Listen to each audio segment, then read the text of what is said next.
Yeah. Hii si story ya kuigiza, ni maisha halisi. Machozi ya baba. Listen.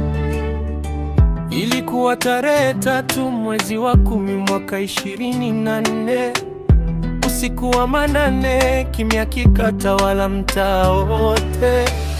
Jirani akamwita mke wangu, akasema ni haraka.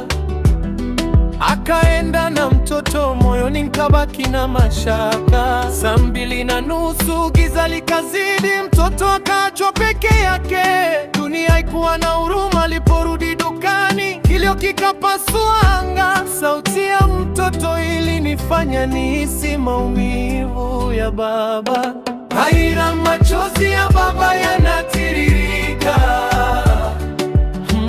Mtoto wangu ameungua, unachomoka.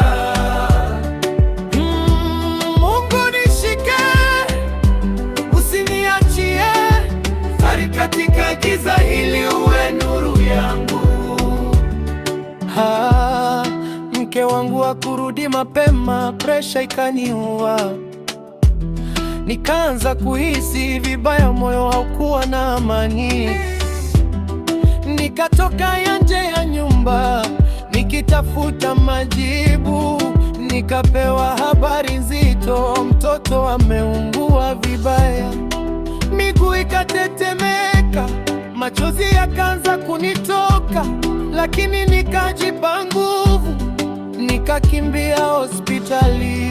Madaktari wakasema ni haraka Kenyatta. Safari ya mateso, lakini imani haikukatika. Haira, machozi ya baba yanatiririka. Mtoto wangu yongua, moyo unachomoka. Mungu nishike, usiniachie. Fari katika giza hili, uwe nuru yangu. Tulifika Kenyatta saa 6, mtoto akaanza kuhudumiwa. Madaktari wakapambana, wakafanya kila wawezalo.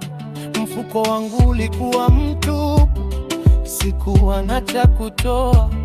Nikaanza kupiga simu, ndugu na marafiki waokoa. Wengine walijitokeza, wengine walikaa kimya. Hapo nikajua tofauti ya rafiki na jina. Upendo wa kweli huonekana siku ya shida, si kwenye vicheko, bali kwenye machozi.